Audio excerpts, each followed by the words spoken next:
Well, hi everyone. I'm Mike, and of course there's Bruno. He's not too sure today. Huh? You good boy? You gonna wag your nubbin for the people? Huh? You're wagging it a little bit. And of course we have Winston. Hey buddy. How you doing today? Huh? You doing pretty good too? Yeah, you're pretty calm right now. Huh? Okay. Well, guys, it's been a couple of weeks since I shot my last video. So let me get you in the stand and show you what I found. I'm kind of going to be across the board today. So today's kind of going to be a little bit of everything. So hang on, I'll be right back. Okay, like I said, I'm going to be kind of across the board. Haven't found too much as far as, tool treasures. I did find these 4 items. The first thing is one of 357 Magdad's favorite things, a pokey thing. Let's see if I can get some better light on in here. There we go, maybe.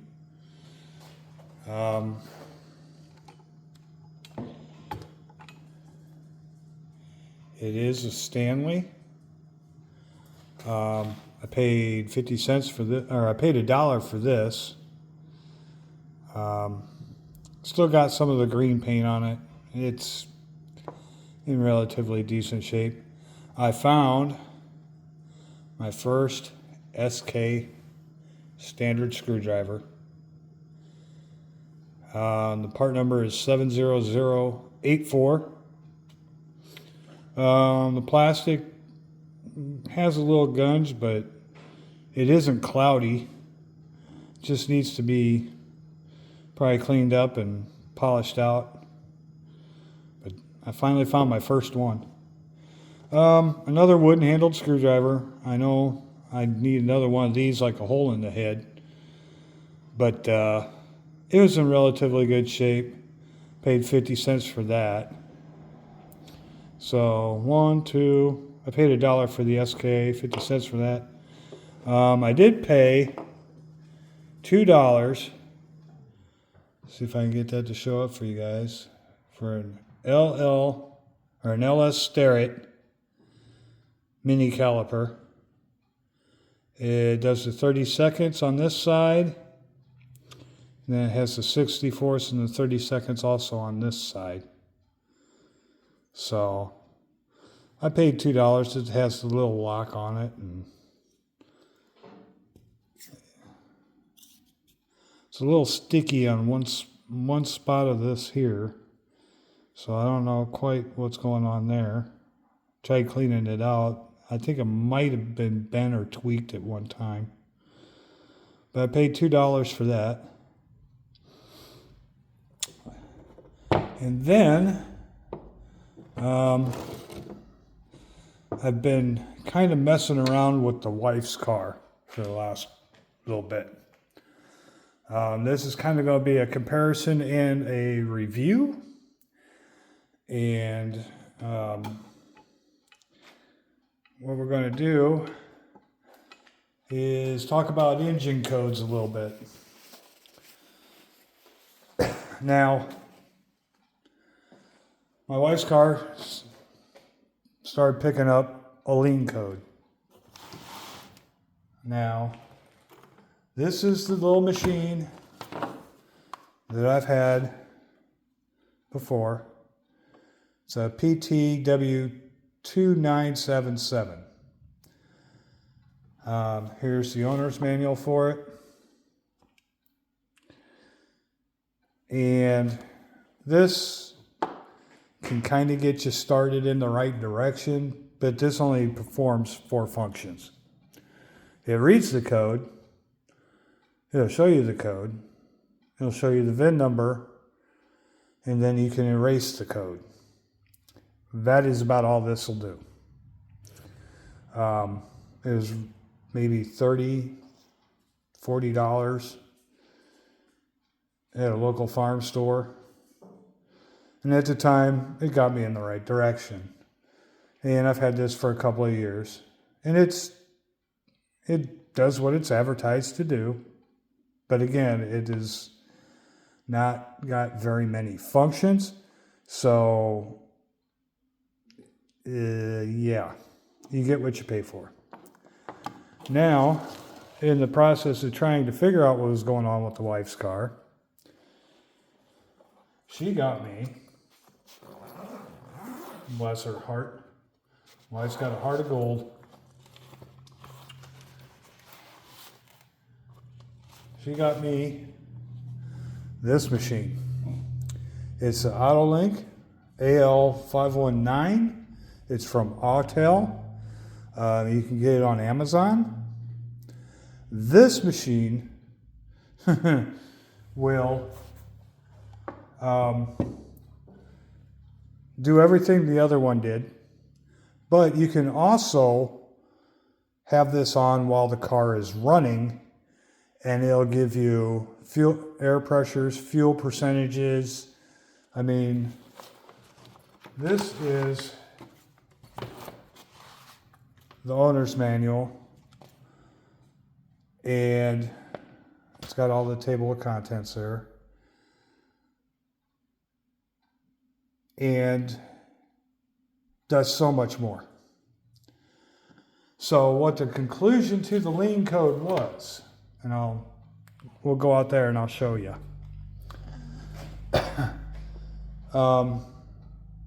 There's 4 causes: mass airflow sensor, MAP sensor, a vacuum leak, or possibly a faulty injector. For whatever reason, too much air is getting into the combustion area. And I will get my coat on and we will go out and I will show you what I mean. Okay, gentlemen and ladies and children of all ages. This is my wife's Buick Encore with the Ecotec 4-cylinder with the turbocharger. Now, I replaced the mass airflow sensor and the MAP sensor, and still was getting that error code. Well, what it was doing, it was had a vacuum leak. The cause? If I can get, yeah, you should probably be able to see it. This right here. This is the equivalent to a PCV. Now, there is a vacuum valve right here. And it goes, the tube runs along here, down underneath by the air filter to a check valve, and goes into the valve cover. This goes bad, and it blows out the equivalent to the PCV. And the way to check this, and if I would have known this, it would have saved me, 2 sensors, is when the vehicle is running, there's a little gap right where my finger is. If you put your finger on that and it sucks air, and sucks your finger to it, there's your vacuum leak. There's where all the extra air is coming from. Now, to fix this, you can't just replace this. It is built into the valve cover.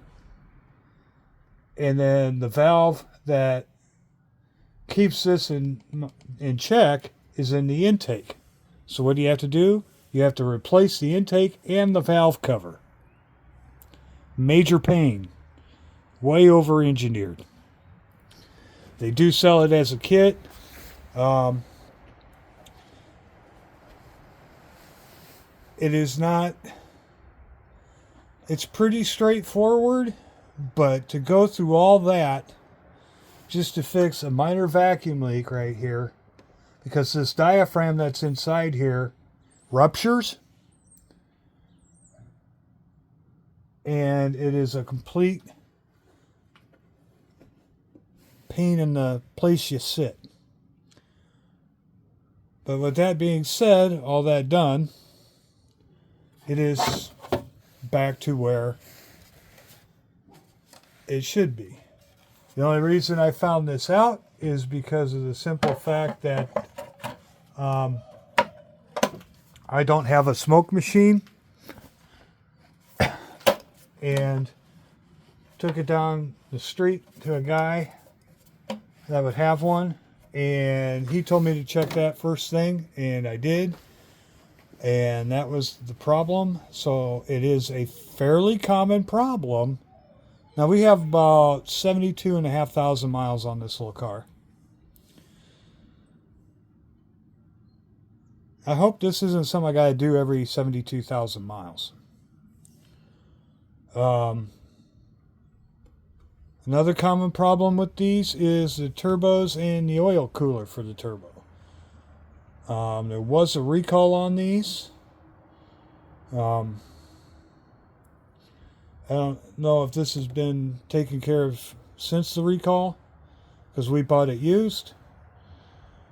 But yeah, if you have this motor also is in the Chevy Cruzes and all other smaller GM subcompacts, I guess, or compacts. I mean, this is kind of more of a little SUV type of thingy. Plenty of room inside. But yeah, they fairly common problem with this vehicle. So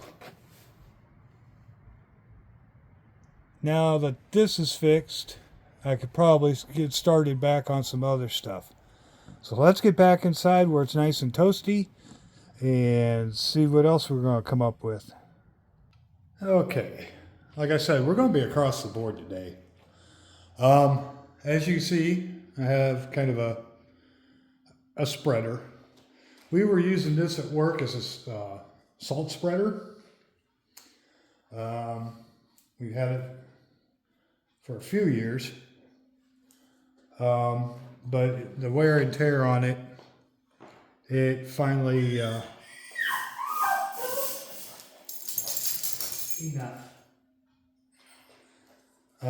as you can tell, it's seen a better day. On the inside here, the little slide gate is all broken. I have a plan for that. The axles I finally got to free up so that it would at least roll somewhat. I imagine the little gearbox inside there is probably kind of ugly too, but maybe I can get her apart and cleaned up and we can use it for our driveway. There's a couple of neighbors that I do too, so along with the snow removal, I'll throw a little salt down there, you know, up there past my age bracket. So that'll be a future project. I've also been working on that other cart thing, the vacuum pump. Now this little vacuum pump from Welch is a dry chemical vacuum pump. The electric motor runs really good. I did, however, take the inspection plate to see about a new cord, and there is some insulation that is missing, so I am going to replace the cord for sure, and keep it as a spare. The vacuum pump itself is for dry chemical recovery. Now, Welch makes some pumps for the medical field and, you know, scientific field. This here is a little more industrial, and I'm wondering, with the way the cart was and the way this was sitting, if this wasn't used for like automotive air conditioning. Now, I don't know if refrigerant is like a wet chemical or a dry chemical system or what have you, but I know darn well that this setup was not in a lab. It wasn't sanitary enough. It's a little too industrial for that. So I'm wondering if it was some sort of automotive use or what have you. This has been in previous video, and so with it all assembled, you guys can probably go back to that video and see for yourself how it was set up. But everything functions. It just looked like it'd been sitting in a barn or in a garage somewhere. And so that's what I'm thinking. So that's another little project that I've been kind of just tinkering on and trying to figure out what's going on with that. So with that, that's all I've been up to. I mean, working full time, there isn't a whole lot of time in my day to start tinkering around and fiddling around with stuff. So dogs keep me pretty busy and everything else. So, but yeah, that's kind of catching you up to date to what I've been doing. Why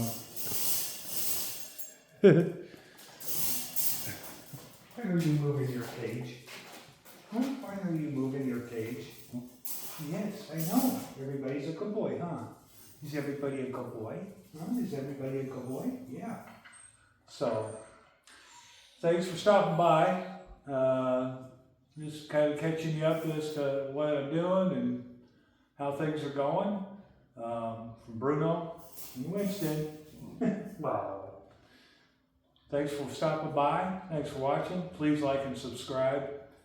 And as always, keep on tinkering. Huh.